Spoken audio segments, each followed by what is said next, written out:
Thank you, Samu. Thank you for your introduction. It's always nice to talk to our students. I'll be talking to you about introduction to qualitative research method.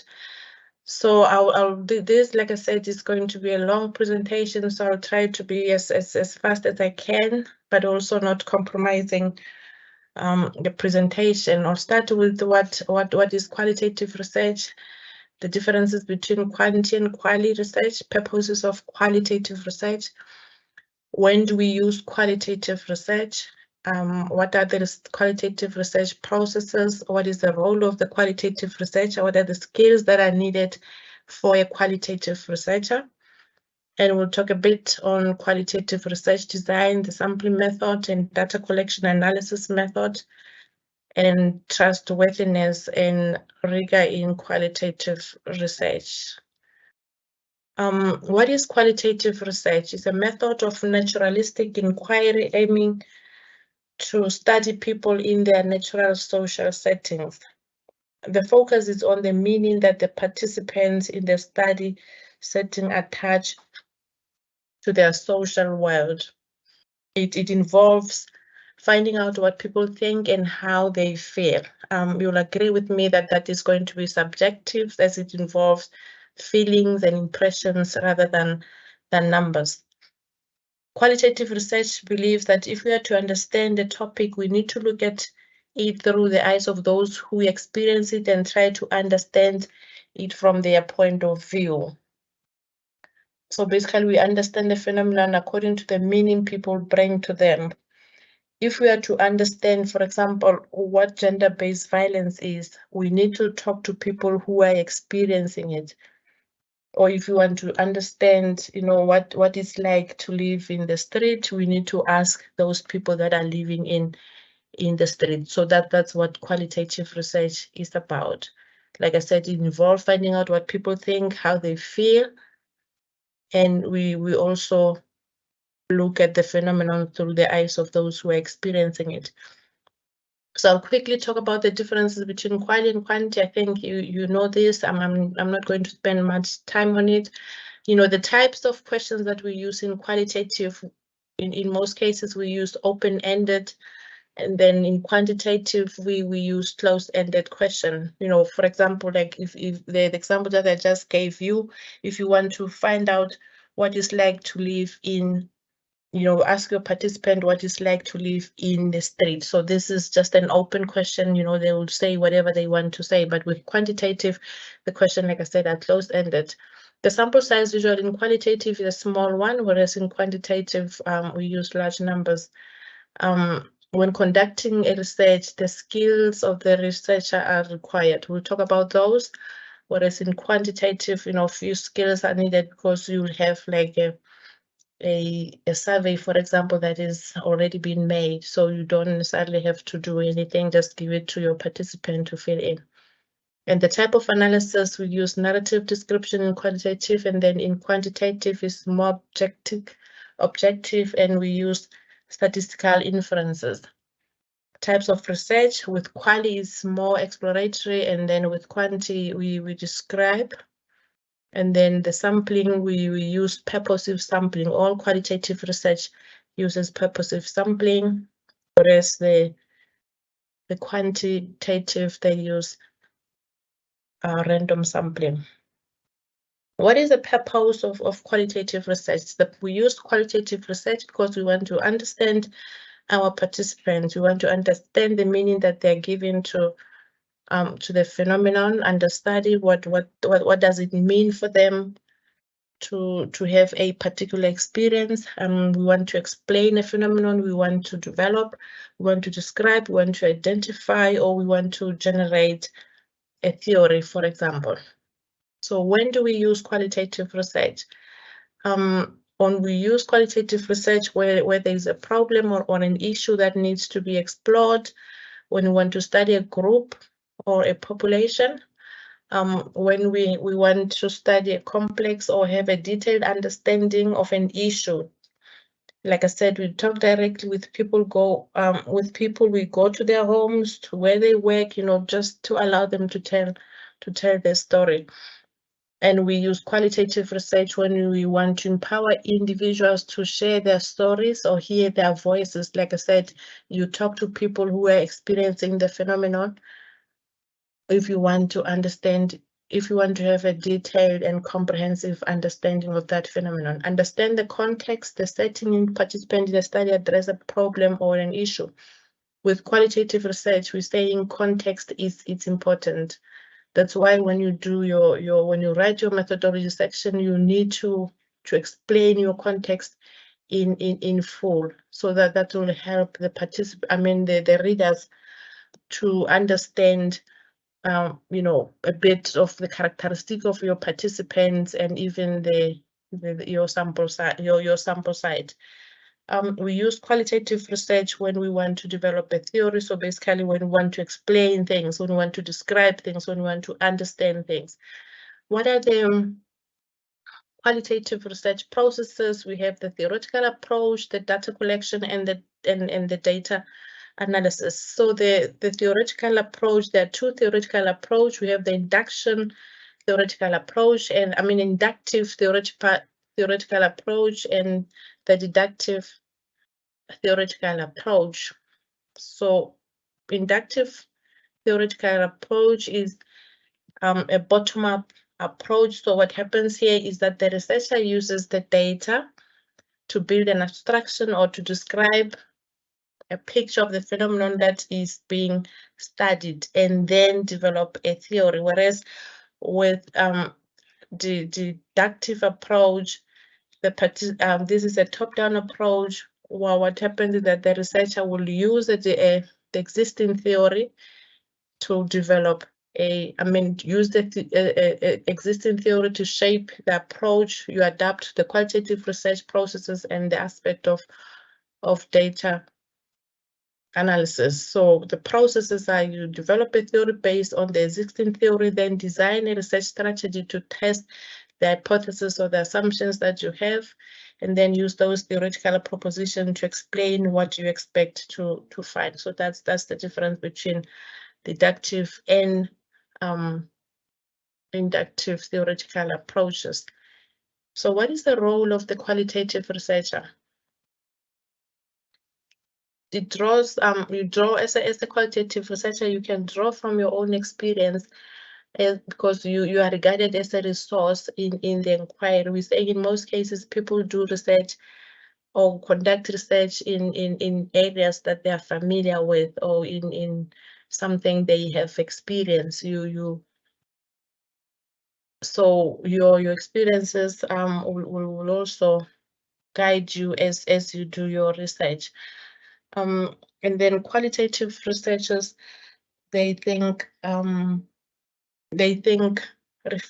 reflectively. So what that is mean is that as a qualitative researcher, we expect you to be aware of your own knowledge, your own assumptions, and your own or your past experiences, as that may impact how you interpret your findings, and you need to declare in advance your assumptions or your knowledges that you think might impact how, for example, you interpret your findings. So that's what it means to think reflectively. Just to give you an example of what a reflective thinker is. For example, if you you miss the bus and then you think of what you had to go to work, and then you miss the bus. So the next thing that you'll do, you know that for you to not miss the bus, you need to wake up early.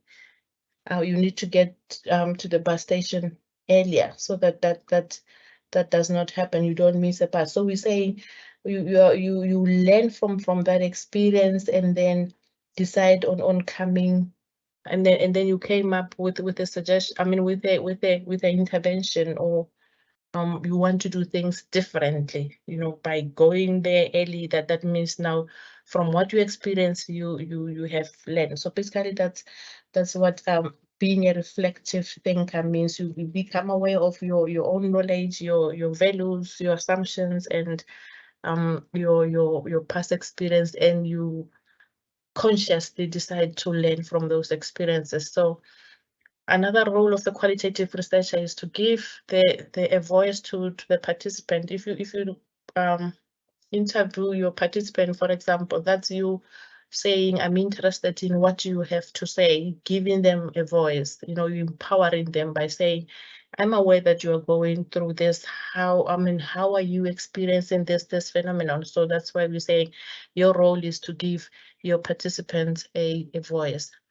And you operate from a non-expert role. So here we're saying you don't come in as someone who knows everything. When you go to your participant, you regard them as people who have knowledge. Although, like I indicated earlier, that in most cases we do research in areas that we are familiar with, or in something that we have experienced.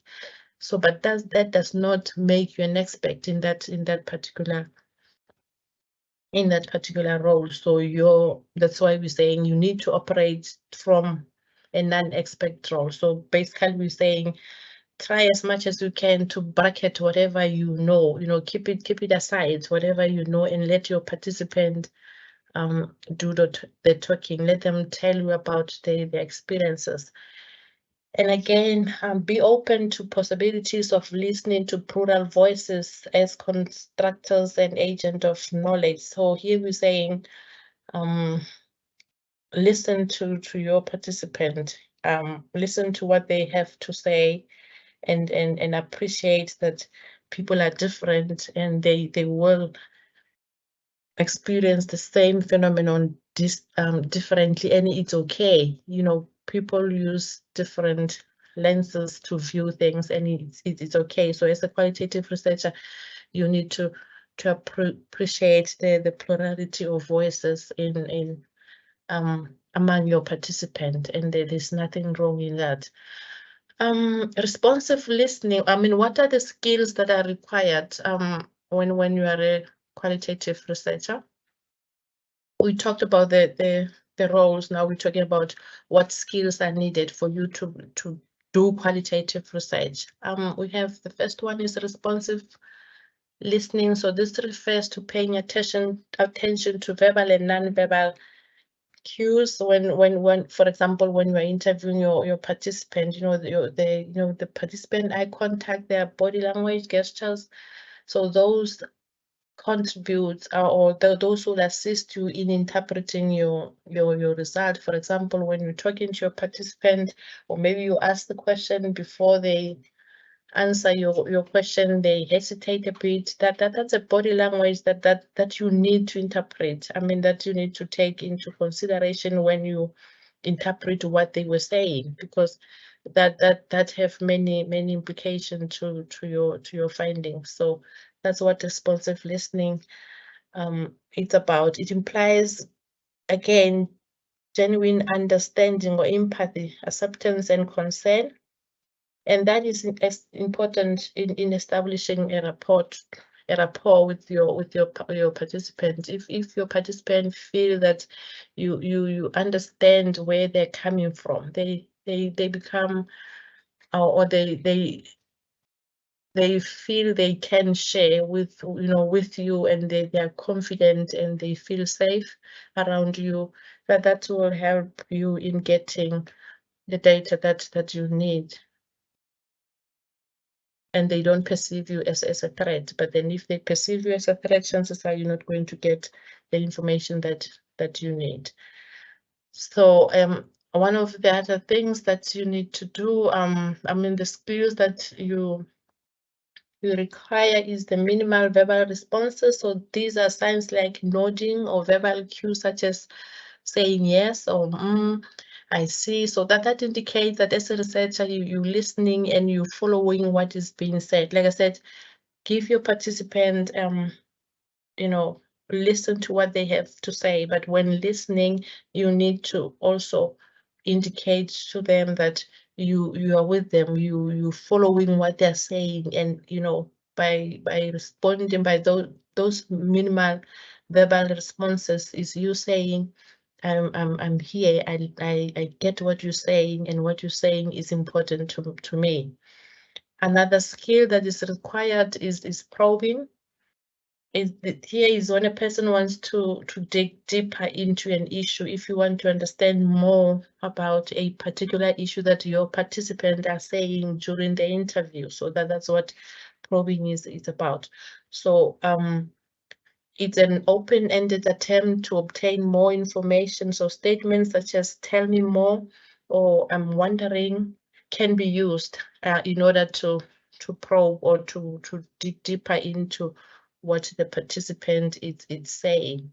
So you can ask them to tell you more about an aspect that you feel it's interesting, or it's relevant to your study.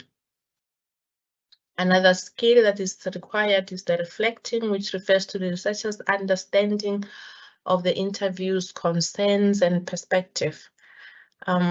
Statement like "it sounds as if you are" or "you are feeling because," so this is you trying to make sure that you get exactly what are your participant concerns and perspective, so you don't misrepresent what they wanted to say to you. Clarifying is an attempt to focus on or understand the basic nature of the interview statement. You can just ask, your participant to say, I'm confused about what you're saying with relation to A and B, or could you go again over that fact that you're explaining, so as to get a pure to get an understanding of what your participants are saying, because we don't want to misrepresent the participant, give false information. So we need to make sure that we understand, and you can also summarize what your participant are saying. So this is to make sure that you get the gist of what is being communicated to you. So this is when the researcher synthesizes what has been communicated to him or her and highlights the themes to say, you know what, from what we've been talking about, this is what I gathered. Am I correct to say that this is your understanding of the matter that we'll be talking about? So that's what summarizing is about. And another skill which I regard as very important is, that of silence. Silence, it's a skill you need to learn how to keep quiet. Silence gives the respondents, the participant, time to express their emotions, to reflect on an issue, or to slow down the pace of the interview. So what this means is that when you are interviewing your participant, and in the middle of the interview, for example, your participant just decide to be quiet. So as an interviewer, what you do, you let that silence prevail. You don't become irritated or something. You just let the silence prevail, and then when the participant is ready, he will continue with the interview, and that it gives your participant, like I said, times to express their emotion, or even to reflect on an issue. Sometimes you're talking to your participant about something that is very personal to them, that really remind them of something that they that happened to them, and they might need some time to just pause a while and think back, and that's okay when that happens during the interview. So you need to learn those skills. Especially, remember, the idea for collecting data is to get as much as you can from your participant, make them feel comfortable and so on. So if you practice these skills, you will get the data that you need. Let's talk about the qualitative research design. Once you have identified a research question, you need now to focus on the research design. So research design is stipulates who or what is to be studied, when, how, and for what purposes. So it's like a road map. So a road map, which is what I call a visual representation of your strategic plans of executing your research. Basically, how will you systematically collect and analyze data in order to answer the research questions? Remember, the whole idea of undergoing of conducting a research is to answer the research questions that you have identified. So, like I said, a research design is a roadmap, which is a visual representation of your strategic plans. It answers the question what, so what you need to do to achieve your goals, and when will you conduct your study. So here we're talking about your timelines, who are your participants, and how will you go about with your study. So that refers to which method of data collection are you going to use. These authors are saying that for a good research design, a good research design as a basic plan raises 4 main critical questions. The first question is, what strategy should be followed? Are you going to do quali, quanti, or a mixed method? And the choice of which method to use will depend on the purpose of the study and your research questions and the type of data that is required. That will tell you exactly which method do you need to choose. Number 2, within what theoretical framework? Ideally, a research design should be anchored on a theoretical framework which informs and gives the direction to the study. The other consideration is who or what is to be studied. I think I did touch on that. And the last question takes into account the tools and procedures to be used for collecting data. I did talk about that also. What are you going to use to collect data and to analyze data? So basically it answers the question of how will data be collected, which method of data collection, and then which method of data analysis are you going to use.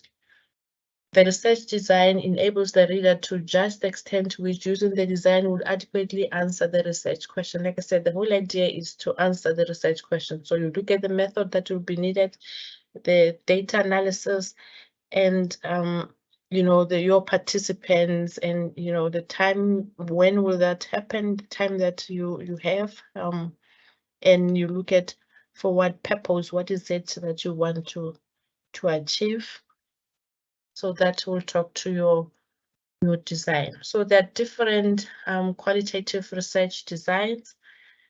We have ethnographic design. So this is, when you study, you want to understand the people's culture, then you can use the ethnographic qualitative research design. You have the phenomenological design, grounded theory, case study, narrative design. I'm not going to talk to this. This will need, a separate workshop for you to understand. But these are just, I would just, like I said, mentioning just those designs that we can use for qualitative research.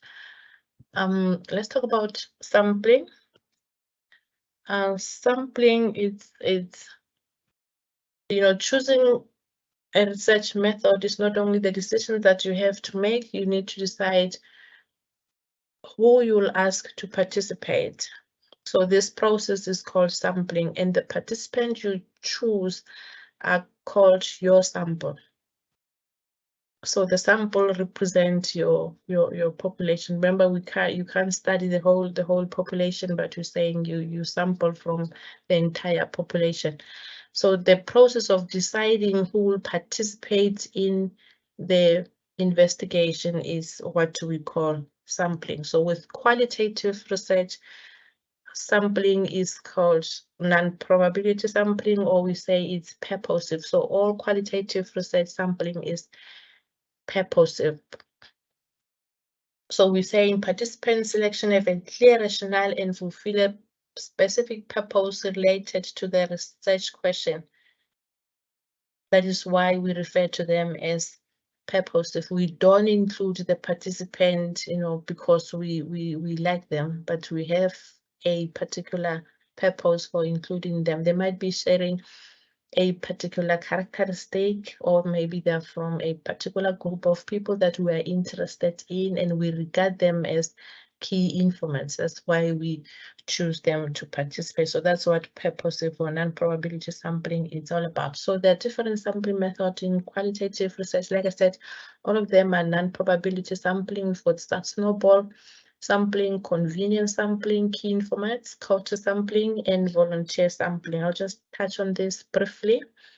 Convenience sampling is just a group of individuals believed to be representative to the population from which it is selected, but chosen because it is close at hand rather than being randomly selected. You chose particular participants because you feel they are closer to you. So in terms of traveling, remember, traveling also involves money. So if you are to talk to examples, for example, if you are to talk to people in a different province than yours, that would imply that you need to have money for traveling and so on. But for convenience, you can choose participants that are closer to you. We have culture sampling. So this differs from other purposive sampling in that the sample is drawn to match the ratio between different characteristics in a population parameters. The sampling methods of gathering representative data from a group. You divide the population into subgroups, and you recruit the sample units till you reach your quota. You can divide them using their age or using their preferences or whatever characteristic that you may need to use. And then snowball is you initially contact a few potential participants and then ask them whether they know anybody in the same characteristic that you're looking for in your research. For example, if you want to study those, the lives of people who are living in the street, you might know one person. You might be seeing only one person in a particular corner, so you can go to that person and talk to him, and then he will refer you to other people that he knows who also live in the street. As a researcher, you might know just few people, but your participant, they will know their circle of friends. So that's what snowball method entails. So we have volunteer sampling. So you put sample together for people who volunteer to participate.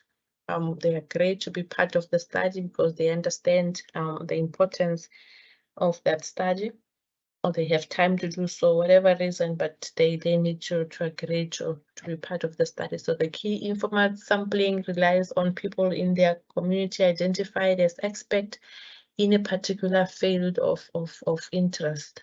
So you chose your participant because you believe they are expert in a particular field. So for example, if you want to know how maths teachers experience the implementation of the maths curriculum, you need to talk to the maths teacher. So those are regarded as key informant. They are regarded as people who know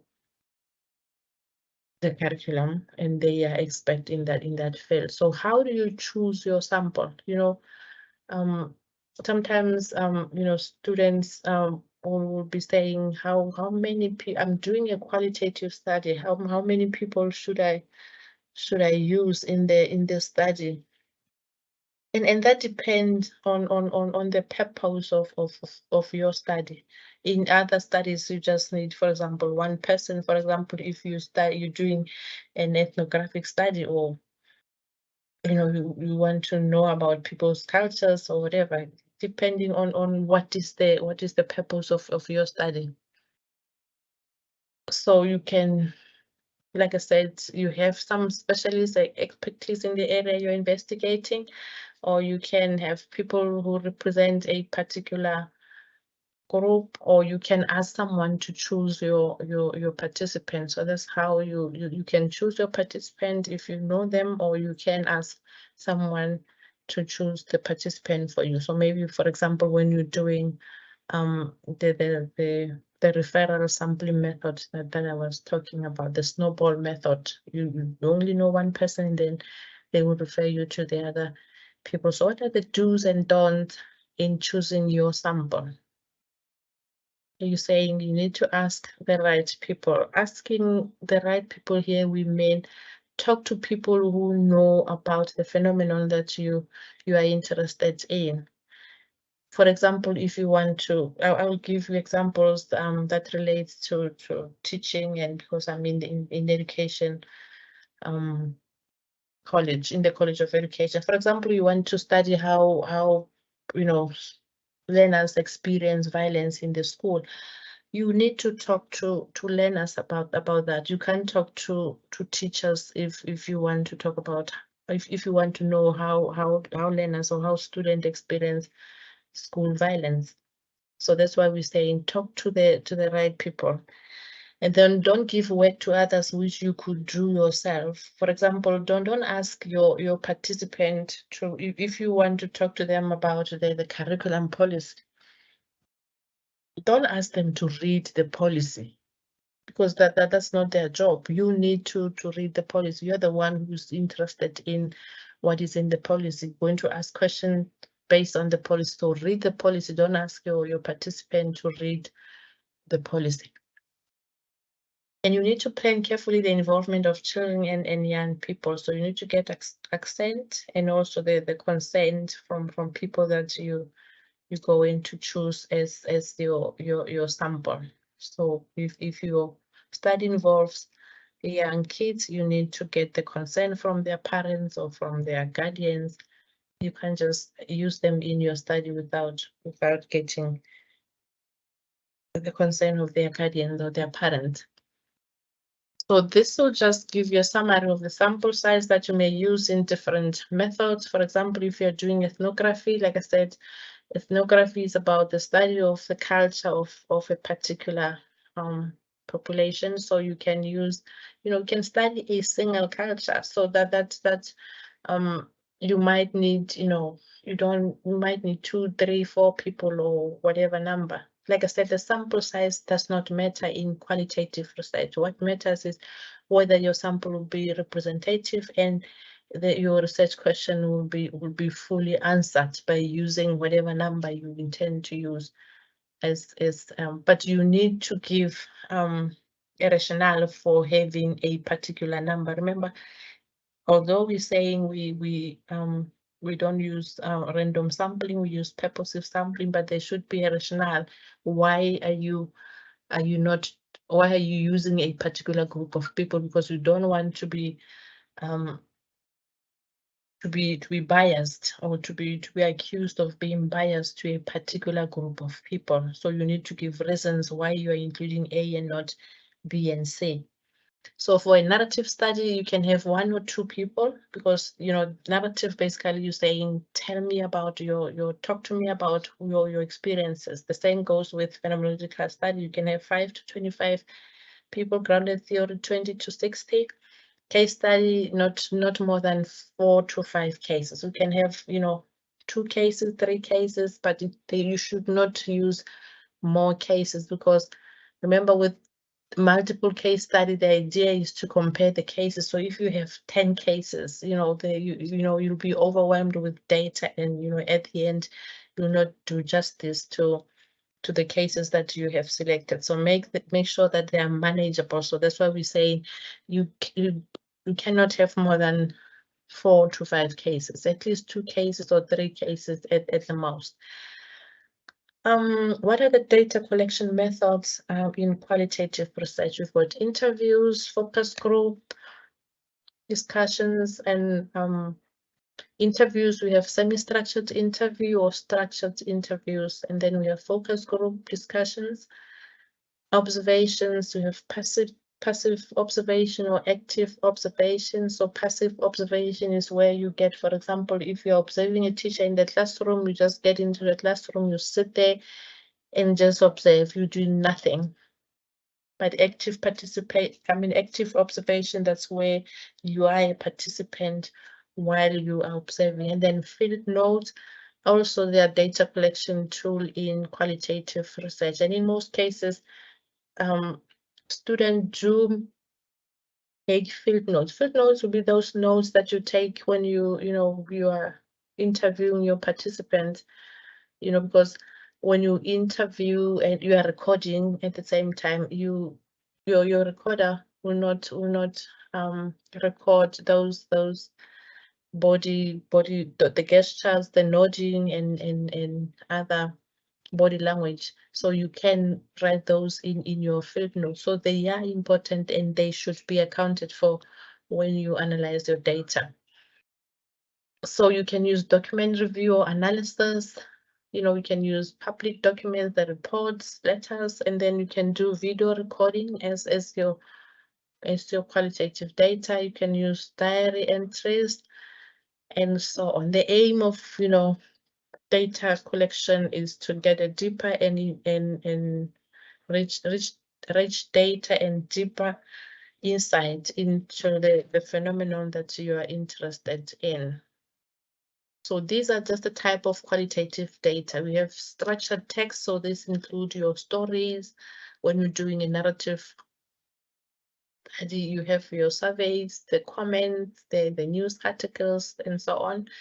We've got the text. These are the transcriptions from your interviews, your focus groups, or the conversations that you had with your participants. So these are the type of the data that you have. Your data will be in the form of a text, and that text is from your interviews, focus groups, and conversation. You have audio recordings, your video recordings, and your video recordings. So your graphics, your art, your pictures, and so on. So pictures also can be used as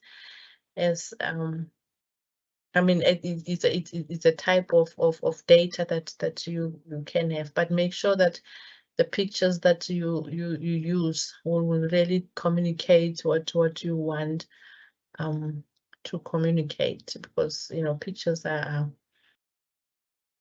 can be interpreted differently. But like I said, it's okay for qualitative researchers, because we're saying you need to make room for those plural voices or plural understanding of a phenomenon. So you'll have them again in the form of notes that are taken during the observation. So after collecting the data using the different method that I've outlined, you need to analyze the data.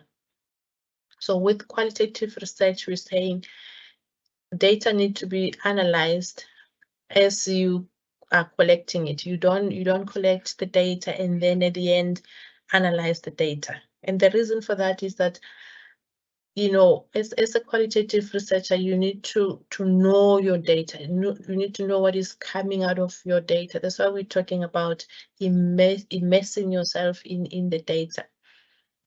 And you need to collect, to analyze as you collect, also to make sure that whatever comes out from you are aware of what is coming out of your data, and you can make follow-up in your as you collect data. There will be some important themes that are emerging as you collect data, and you can make follow-ups on that. So qualitative data analysis involves organizing your data, accounting for and explaining the data. In short, when you analyze qualitative data, basically you're making sense of the data in terms of the participants' definition of the situation. You're noting the patterns, the themes and categories and the regularities that are there.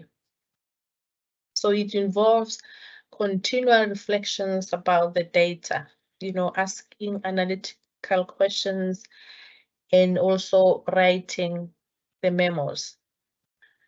It allows you to recognize, like I said, the important themes, the patterns, and the relationship as you collect data.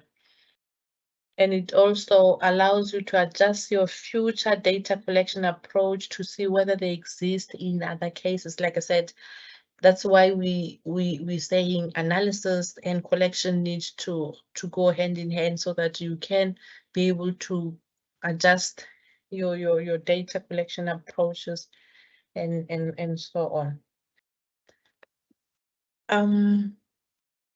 So an analysis can be deductive and also inductive. So here we're saying deductive analysis, that will be the top-down analysis. You analyze from the general to the specific. So here you use your conceptual framework or your theory to identify the themes. That's why we're saying if you have a theory in your study or conceptual framework that you have, you need to use that to analyze the data. You know, in most instances, students will just have a section that talks about their theoretical framework or conceptual framework, maybe in chapter 2 or chapter 3. So that will be the end of it. And that should not be the case. Use that conceptual framework to analyze your data. And that's what we call a deductive qualitative analysis. Using the research question you can use the research question to group the data and then look for similarities and differences. Usually the research question will be based on, you know, we usually craft the research question based on the literature review that we have done, or based on the theoretical framework that we have. So inductive analysis approach will be that bottom-up analysis where there's on the contrary, this is not based on the predetermined structures as the deductive approach. With deductive, we have, you know, a predetermined structure of, you know, how are we going to analyze the question, the research. Like I said, in some instances, you can even use your research questions to analyze your data, or you use a framework that you have. But with inductive approach, you don't have that predetermined structure or set of framework or ground rules to use. Put in your data. You know, your data will tell what themes you can use from your data. So you don't put a frame already. So what comes from your data will determine the themes that you will have. These are the categories of qualitative data analysis. You can use content analysis, where you look at what is being said, how it's been said. The narrative analysis, we've got discourse analysis, thematic analysis, framework analysis, grounded theory analysis, and document analysis. So these are the different types of or categories of qualitative data analysis. So this also will need, you know, a particular workshop for you to understand, you know, them in details. I'm just remember, this presentation is just an introductory to qualitative research method.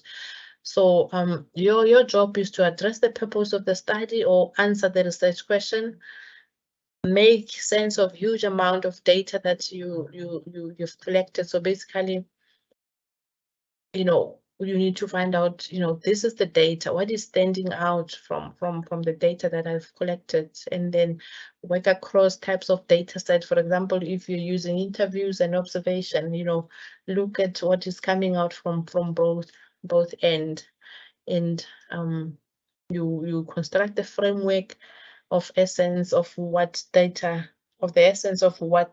reveals.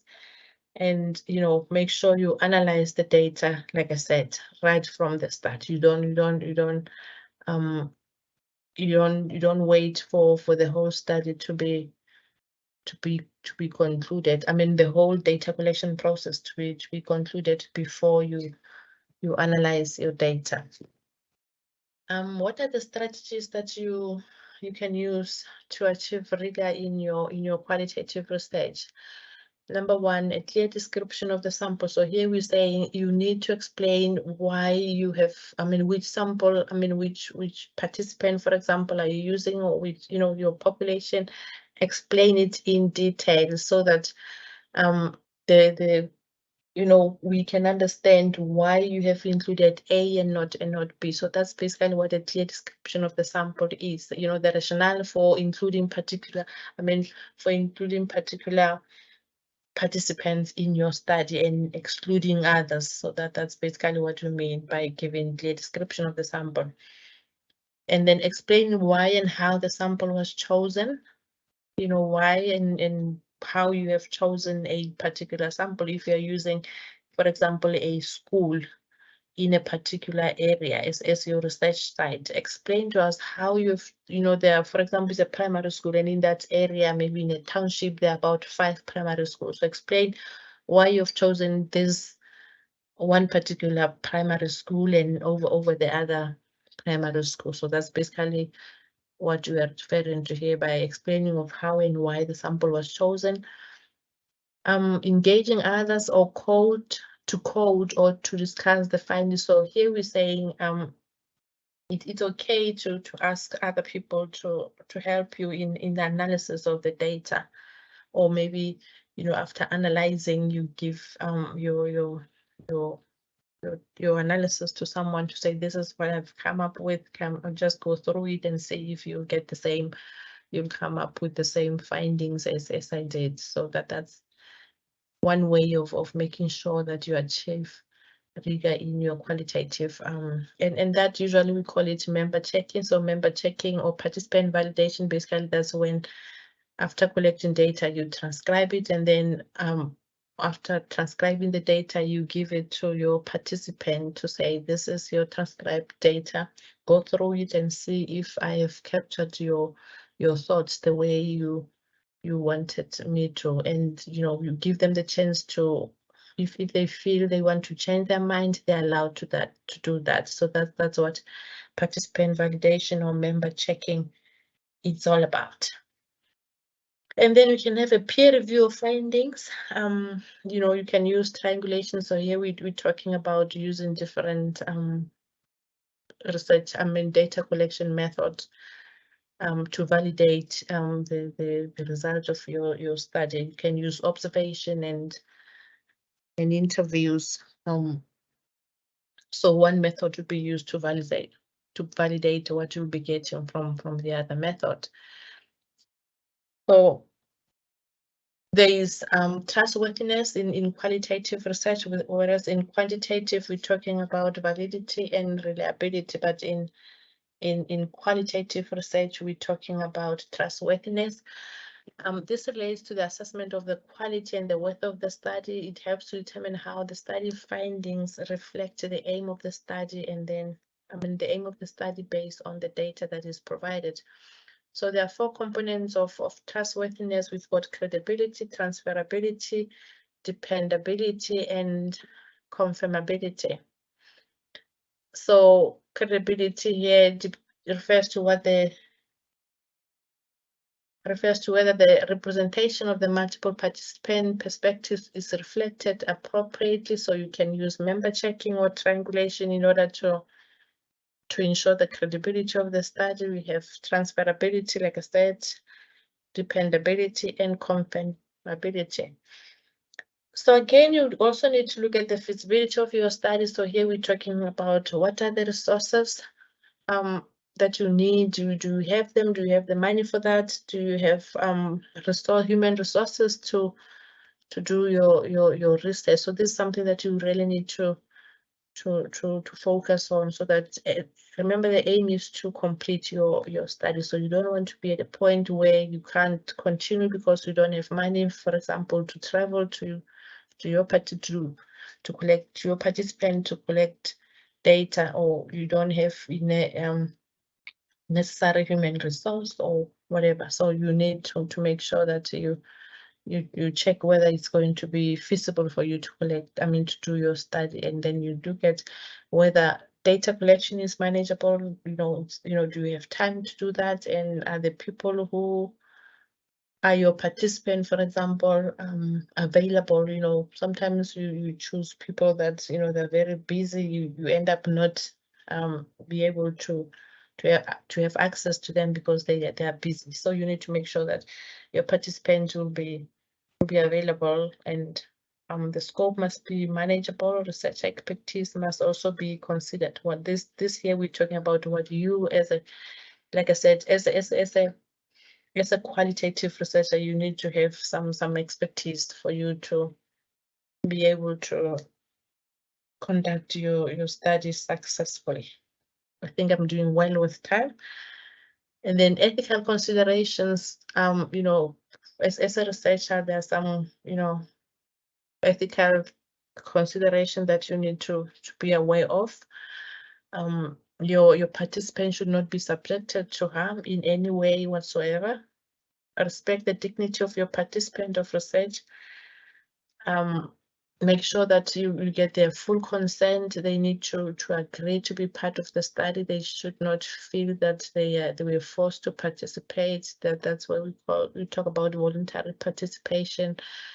Anonymity, you know, here we're saying the research participant and organizations the anonymity of the research participants and organizations must be in short. You don't have to mention the names of the participant or describe them in a way that, you know, someone may know that here you're talking about A or B. So that's what anonymity is about, and protect the privacy of your participant. Any communication in relation to the research should be done with honesty and transparency. You know, tell them why you're undertaking the study and what you expect from them. Any misleading information as well as representation of primary data findings in a biased way must be avoided. So that's why we do member checking or participant validation, so that we know we avoid all the biases or biasness that can be found in our study. So like I said, any communication in relation to your study should be done with honesty and transparency, and make sure that you have a full consent of your participant. I think I will end here and give time for questions